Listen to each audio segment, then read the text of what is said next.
خواتین و حضرات آداب. واشنگٹن ڈی سی سے انور اقبال اور یہاں ٹورانٹو سے میں مرتضی حیدر آپ کو حقیقت یا فزانہ کی ایک نئی نشست میں خوش آمدید کہتے ہیں. آج کی گفتگو کا مرکز سیاست نہیں بلکہ معاشرہ ہے، اور نہ صرف معاشرہ بلکہ معاشرتی انحطاط.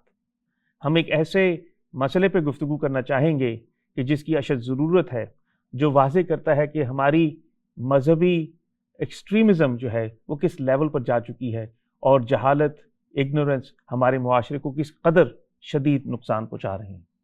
اسی گفتگو کے لیے ہم نے انور اقبال کو آج زحمت دی ہے، جو ناسازی طبیعت کی وجہ سے آج ہم سے فون پر رابطے میں ہیں. انور صاحب خوش آمدید.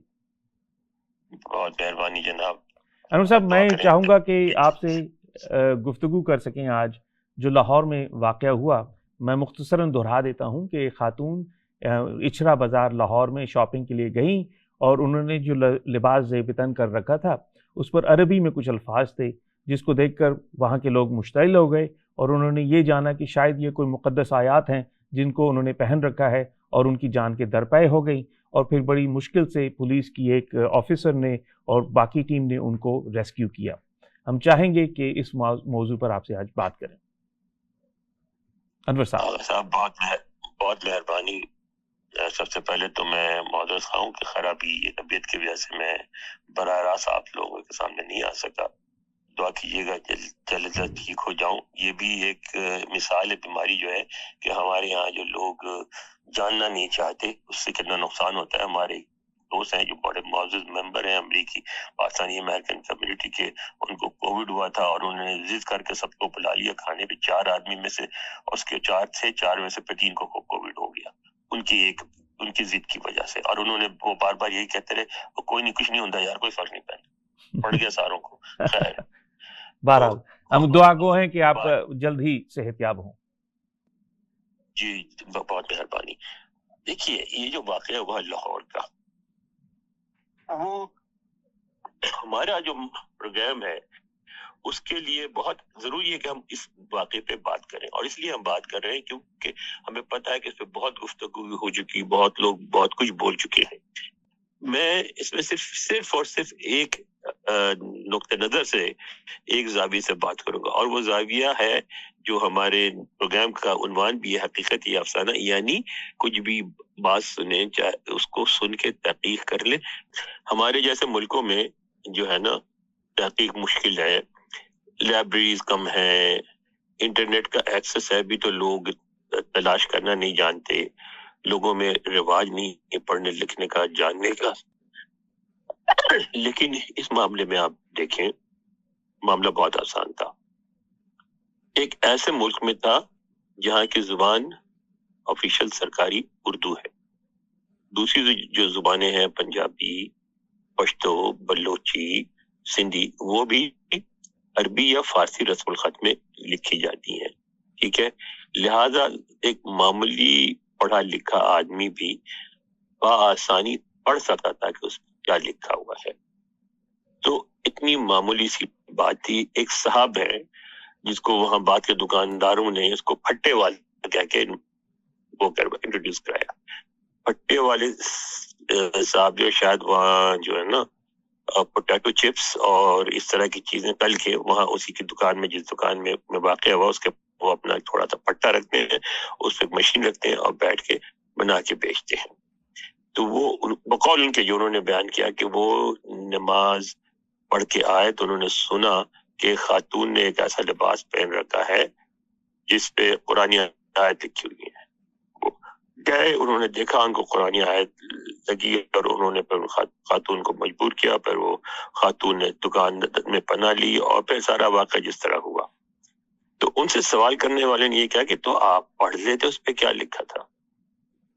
اس پر انہوں نے کیا جواب دیا؟ انہیں کہا مجھے پڑھنا لکھنا نہیں آتا. اوہو، یعنی ظلم. دیکھیے کہ اس وقت بھی پاکستان یہ میں ہے لوگ کہ اگر آپ کو پڑھنا لکھنا نہیں آتا تو آپ اس وقت مائنس ہو گئے. صحیح. میں کسی کی بے عزتی کرنا نہیں چاہتا، لیکن کسی جاہل انسان کو کسی ایسے مسئلے پہ جس کا تعلق پڑھنے لکھنے سے بولنے کی اجازت نہیں ہونی چاہیے. نہیں انور، بات یہ نہیں ہے، بات تو بہت بڑھ گئی. دیکھیے اگر وہ شخص پڑھنا جو ہے یعنی نہیں جانتا تھا کہ اردو میں یا عربی میں پڑھا جائے، اور پھر وہ اپنے آپ کو اس حد تک امپاور سمجھے کہ وہ باقاعدہ کہہ دے کہ سر تن سے جدا ہوگا، یعنی وہ جو نعرے لگ رہے تھے جو تو وہ بار بار اسے کہہ رہا تھا کہ اپنی شرٹ اتارو. ہاں نہیں وہ تو صحیح ہے، لیکن جو باہر لوگ نعرے لگا رہے اتارے اس کے لیے، ہاں اب وہ یہ اندازہ کیجیے بتائیں بھرے مجمع میں وہ شرٹ اتارے. اچھا لیکن میں اس پہ آتا ہوں، ذرا قدم بہ قدم چلتے ہیں. اب انہیں کہا گیا تو انہوں نے ان سے کہا گیا پھر تو اس کا مطلب ہے کہ آپ نے بغیر جانے ہوئے اتنا بڑا فساد کھڑا کر دیا، اس کا ذمہ دار کون ہے؟ تو کہنے کہ وہی عورت ہے. اپنے کو وہ کیوں، اس نے ایسا لباس پہنا ہی کیوں کہ جس کو دیکھ کے لوگوں کو لگے کہ قرآن کی آیات. یعنی اس پوری گفتگو میں آپ دیکھیں ان کا انٹرویو اور پورا ریئیکشن اور پوری نعرے بازی کے دوران اگر آپ دیکھیں تو کہیں بھی اس بات کی کوئی بھی گفتگو نہیں کر رہا، اس بات پہ کوئی کوشش نہیں کر رہا ہے کہ وہاں پہ لڑکی کھڑی ہوئی ہے، آپ اسی وقت پڑھ کے تحقیق کر لیں قرآن کی آیت ہے یا نہیں ہے. ٹھیک ہے. اچھا ایک عالم آئے وہاں سے جو وہاں کے قریبی مسجد کے امام تھے جہاں سے یہ پڑھ کے آئے تھے، انہوں نے بعد میں کہا انٹرویو میں کہ نہیں وہ قرآن آیت نہیں تھی، مجھے سمجھ میں آئی اور میں نے لوگوں کو سمجھانے کی کوشش کی. اور انہوں نے یہ بھی کہا کہ یہ جو ہے کوئی حرمتی نہیں ہے بلکہ لڑکی کے ساتھ جاتی ہوتی. لیکن یہ تو انٹرویو میں کہہ رہے ہیں، اس وقت تو ہم نے کسی کو کہتے ہوئے نہیں سنا. اس وقت انہوں نے عوام کو کھڑے ہو کے، کیونکہ اس علاقے کے مسجد کے امام نے کھڑے ہو کے کہتے بھائی مجھے قرآن شریف پڑھنی آتی ہے، میں قرآن شریف کی تلاوت کرتا ہوں، ہر وقت میں نماز پڑھاتا ہوں، اور میں خدا کو حاضر و ناظر جان کے کہہ رہا ہوں کہ اس لباس میں کوئی قرآن آیت نہیں لکھی ہوئی ہے. لیکن ان کے سامنے وہ آوازیں آ رہی کہ یہ قرآن آیت ہے، قرآن آیت ہے. اس وقت ان کا کوئی کردار سامنے نہیں آیا. اب ہے کیا مسئلہ؟ مسئلہ یہ ہے کہ ہم نے اپنی عقل، اپنی سمجھ، اپنی سوچ سب کی سب جو ہے بیچ دی ہے اپنی مذہبی منافرت کے چکر میں. یہ چکر کیوں شروع ہوا؟ آپ اگر اس کے بیس پہ بات کریں کہ یہ چکر کیوں شروع ہوا، اتنی توہین رسالت کی بات اور توہین مذہب کی بات اتنی آگے کیوں بڑھی؟ وہ اس لیے بڑھی کہ ہم لوگ جو ہے قادیانیوں کا جو پروپیگنڈا ہے اسلام کے بارے میں اس کو ہم کاؤنٹر کرنا چاہتے ہیں. سارا سلسلہ وہیں سے شروع ہوا.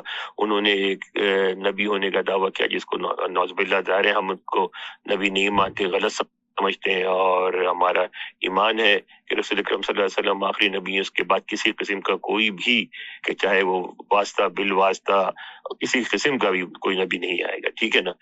تو ٹھیک ہے، آپ نے اس کے خلاف قانون بنا دیا، آپ نے ان کو غیر مسلم قرار دے دیا. اب اس کے بعد وہ معاملہ رک جانا چاہیے تھا. جس طرح ہوتا ہے رجسٹریشن کر کے لوگ آگے بڑھ جاتے ہیں، ڈنڈا لے کے کسی کے پیچھے نہیں پڑ جاتے. چلے آپ ان کے پیچھے پڑے.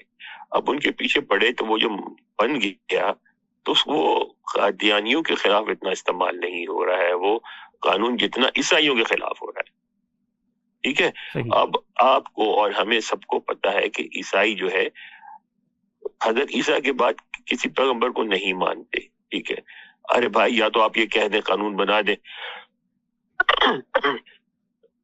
کہ کسی عیسائی کو پاکستان میں رہنے کا حق حاصل نہیں ہے، وہ عیسائیت چھوڑ دے یا پاکستان چھوڑ دے. تو آپ ایسا تو کر نہیں سکتے کیونکہ دنیا کا ڈر ہے آپ کو.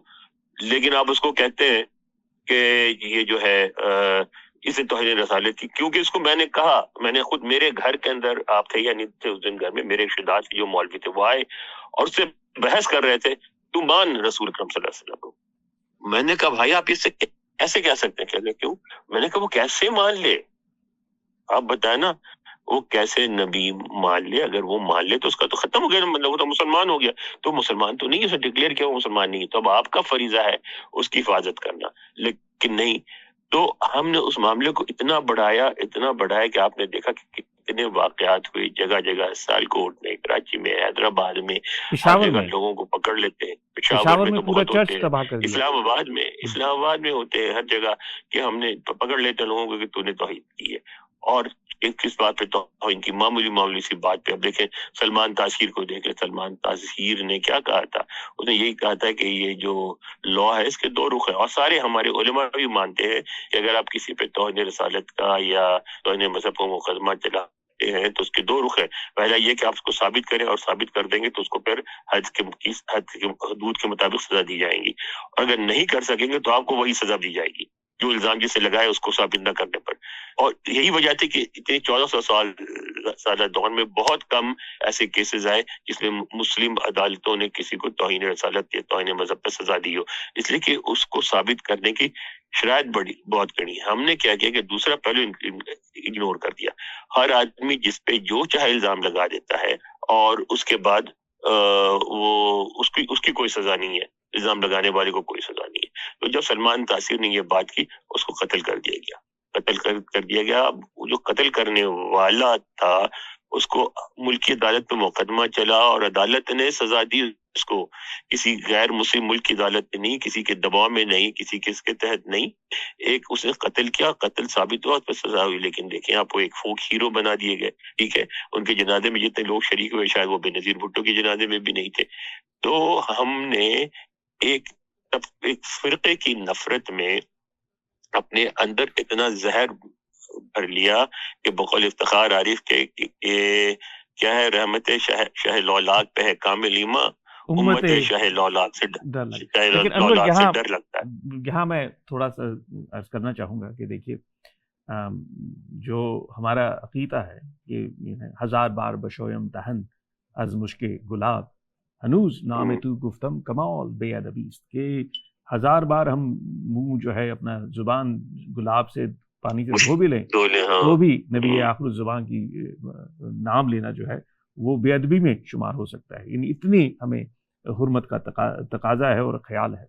لیکن اسی امت کا یہ حال ہے کہ وہ لوگوں کی جان کے درپے ہے اور اپنی جہالت کو بنیاد بنا کر وہ جو ہے دوسروں کی جان لینے کو تیار ہوئی تھی. جو میں مسئلہ بیان کرنا چاہتا ہوں وہ صرف اس قدر ہے کہ وہ لوگ جو یہ اس قدر شدت سے سمجھتے ہیں کہ یہ اس ملک میں اس طرح کے قوانین ہوں، ان کو یہ بھی تو جان لینا چاہیے کہ ایک اسلامی ریاست میں جو انفورسمنٹ کا قانون ہے وہ ایسا نہیں ہے کہ ہر شخص تلوار لے کر حد نافذ کر سکتا ہے. دیکھیں نا، کسی کی آپ نے جان لے لی، جس طرح کہ وہ یونیورسٹی میں باچا خان یونیورسٹی میں ایک نوجوان کو مار مار کر ہلاک کر دیا. تو وہ جو امر ہے، جو لوگ شامل ہوئے، اگر وہ سچ بھی ہوتا، فرض کیجیے بالفرض کہ اگر وہ سچ بھی ہوتا کہ واقعتاً ایک گستاخی سرزد ہوئی ہے، تو یہ حق تو کسی معاشرے میں، کسی شریعت میں نہیں ہے کہ عام آدمی جو ہے ڈنڈا لے کر، تلوار لے کر لوگوں کی جان کے درپے ہو جائے. اور یہ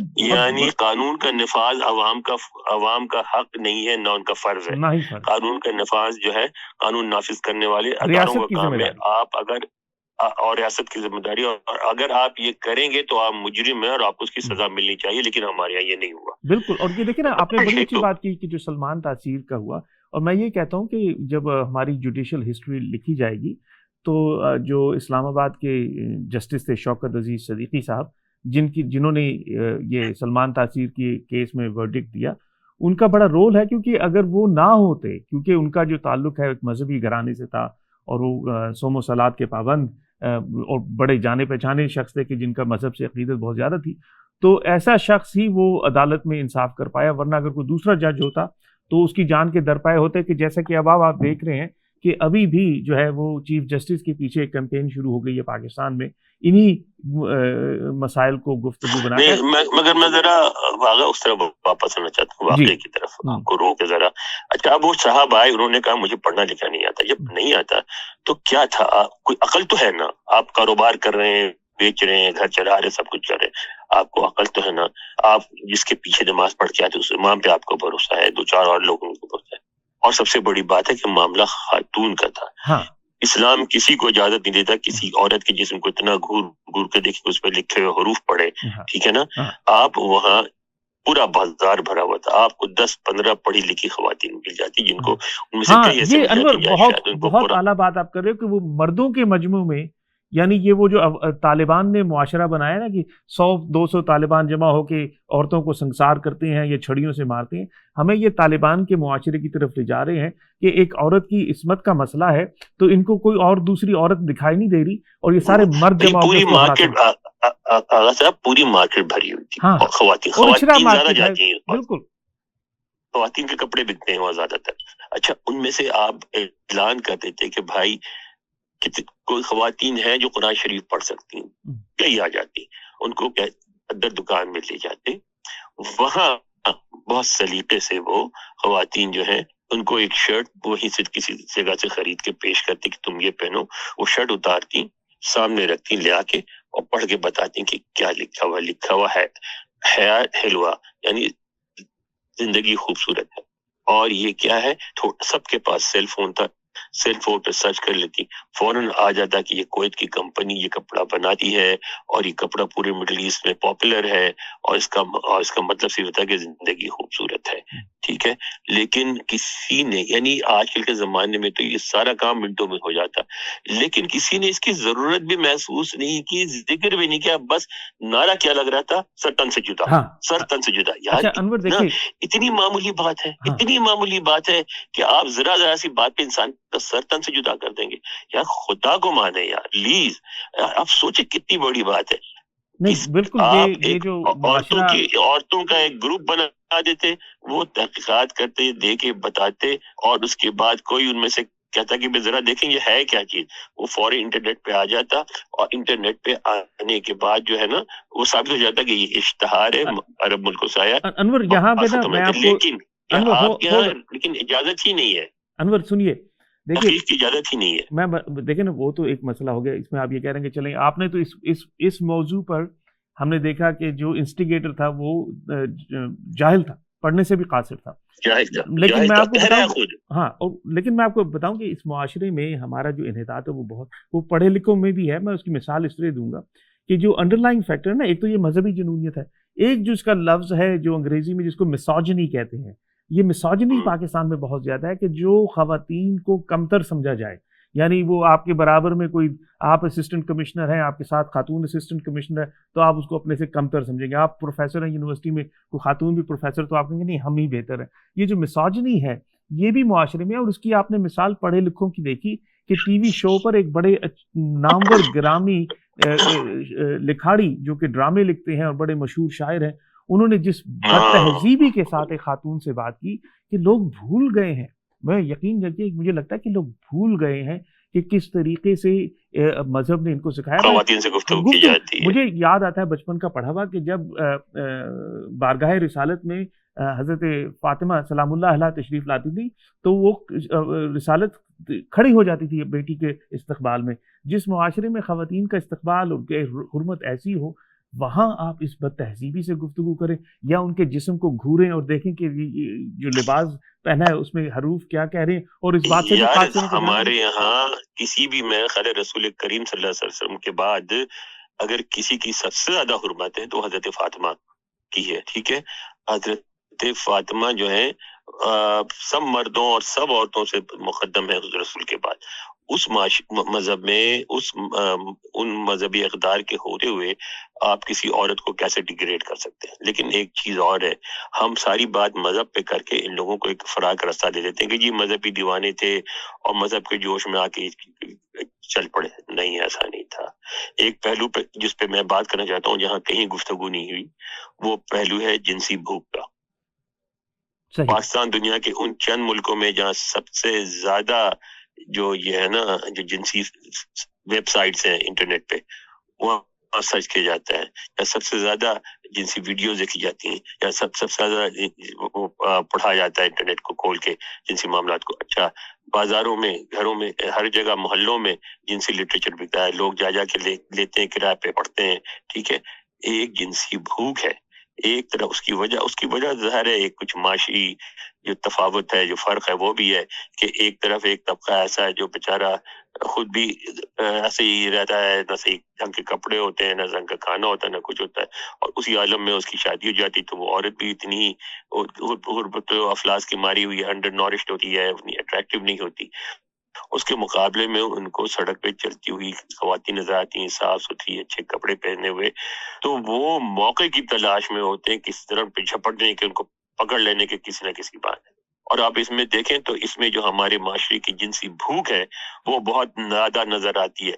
یہاں اگر مغرب میں مذہب کا معاملہ بھی اتنا شدت کبھی ہو جائے اور اس کے باوجود جو اتنا بڑا مجمع جمع نہیں ہوگا کیونکہ مذہب یا مغرب میں لوگوں کو کسی کا کپڑے پہنے ہوئے کسی انسان کو کھڑے ہو کے دیکھنے کا آپ نے دیکھا ہوگا کہ یہاں ویو شو لگ رہے ہوتے ہیں، لوگ گزر رہے ہوتے ہیں، کوئی مڑ کے نہیں دیکھتا، ٹھیک ہے نا؟ تو کسی کے پاس اتنی ضرورت ہے نہ فرصت ہے کہ وہ عام ذہنی مریض یہاں بھی بہت ہیں، لیکن وہ ذہنی مریض ہی ہیں، عام آدمی مڑ کے بھی نہیں دیکھتا۔ تو آپ نے اپنے معاشرے میں ایسی جنسی بھوک کریٹ کر رکھی ہے کہ ہر آدمی ان عورتوں کو اپروچ کرنا چاہتا ہے، ان سے بات کرنا چاہتا ہے، ان پہ حاوی ہونا چاہتا ہے۔ اور یہ جو جاہل شخص، جو ان پڑھ انسان تھا، وہ بھی یہی کر رہا تھا، اور مذہب کا لبادہ اوڑھ کے، مذہب کا بہانہ بنا کے وہ ایک خوش شکل، خوش لباس عورت کو ٹارگٹ کر رہا تھا۔ اس کی بات کوئی نہیں کر رہا ہمارے یہاں۔ بات یہ کرنے کی ہے کہ آپ یہ جو ہے نا، یہ بد مذاقی، یہ جو ایسے نایافت لوگوں کی جو جنسی بھوک ہے، اس کے ان بھیڑیوں کے آگے اپنی ماں بہنوں کو ڈال لیتے ہیں، اور اب ان کے خلاف کوئی ایکشن بھی نہیں لیتے۔ کوئی مطالبہ نہیں کر رہا ہے کہ ان لوگوں کو سزا دی جائے جو وہاں جمع ہوئے تھے، کوئی مطالبہ نہیں کر رہا ہے کہ اس شخص کو جو تھڑے پہ بیٹھا تھا پکڑ کے جیل بھیجا جائے۔ بھائی کیوں نہیں بھیجا جائے؟ اس کو سزا کیوں نہ دی جائے؟ اس کو وہی سزا جو اس عورت کو توہین ثابت ہونے کی صورت میں ہونی تھی، کیونکہ وہ ثابت نہیں ہوئی، لہذا اس شخص کو وہی سزا ملنی چاہیے۔ کیوں نہیں دی جاتی ہے سزا؟ بالکل صحیح، بہت شکریہ انور اقبال، آج ہم سے گفتگو کرنے کا۔ یہ سارے جو آپ نے جہتیں بیان کی بہت ضروری ہے کہ لوگ ان کو سمجھیں۔ ہو سکتا ہے کہ کچھ لوگ اس گفتگو کو سننے میں تھوڑا ہچکچاہٹ محسوس کریں، مگر ضرورت ہے کہ آپ اس پہ غور کریں، تجزیہ کریں۔ ہم وہ لوگ کہ جو معاشرے میں، ویسٹرن معاشروں میں رہتے ہیں، کینیڈا میں، امریکہ میں، ہم دیکھتے ہیں کہ یہاں آپ کو بے شک پاکستان میں بتایا جائے کہ بڑی بے راروی ہے اور بڑا گمراہ معاشرہ ہے، میں آپ کو حلفاً بتاتا ہوں کہ خواتین یہاں سڑکوں پر جاتی ہیں، گھومتی ہیں، کام پر جاتی ہیں، کام سے واپس آتی ہیں، سیر کو جاتی ہیں، اور ان پر اس طرح کی دستدرازی نہیں ہوتی، ان کی کم لباسی یا زیادہ لباسی پر اعتراض نہیں ہوتا۔ خواتین کی لباس ان کی مرضی سے پہننا ہوتا ہے، اور اس کو معاشرہ ایکسیپٹ کرتا ہے۔ اگر آپ پہنی بھی باپردہ خواتین کو بھی اس حد تک انکمفرٹیبل کر دیں کہ کہیں کہ نہیں، ہم نے مان لیا کہ آپ باپردہ ہیں، آپ نے کپڑے پہنے، لیکن کپڑوں پہ جو اسکرپٹ لکھا ہوا ہے اب وہ ہماری پسند کرنی ہے، لہٰذا ہم آپ کی گردن جو ہے اتارنے کے درپے ہوں گے۔ ایسے معاشروں کا اور یہ نعرے بازی، آغا صاحب، یہ نعرے بازی رکنی چاہیے، سر تن سے جدا نہیں یار، یہ مذاق نہیں ہے سر تن سے جدا کرنا۔ خدا کے لیے یہ صرف اور صرف ریاست کو اختیار ہے، اس کے علاوہ کسی کو کوئی اختیار نہیں، نہ یہ نعرہ لگانے کا اختیار ہے، نہ اس پہ عمل کرنے کا اختیار ہے۔ یہ اس کو روکیں سر تن سے جدا۔ ہاں، اور بلکہ ہماری استدعا ہوگی ان لوگوں سے جو یہ نعرہ لگاتے ہیں، جن کے یہاں بیرون ملک اور درون ملک کافی سپورٹرز ہیں، کہ آپ کو حق نہیں ہے، نہ اس شرع کے مطابق، نہ کسی قانون کے مطابق۔ خدا را ملک کو ایک جنونیوں کا ملک نہ بنائیں۔ پہلے ہی بہت پوری دنیا میں ہمیں عزت کی نگاہ سے نہیں دیکھا جاتا انہی وجوہات سے، اور یہ اس بھول جائیے کہ باقی دنیا کیا سمجھتی ہے۔ اپنی بیٹیوں، اپنی بہنوں، اپنی ماؤں کی حفاظت کے لیے معاشرے کو تھوڑا محفوظ بنائیں، اور ان مذہبی اور دوسرے جنونیوں سے نجات پانے کا راستہ ڈھونڈیے۔ اپنا خیال رکھیے۔ خدا حافظ۔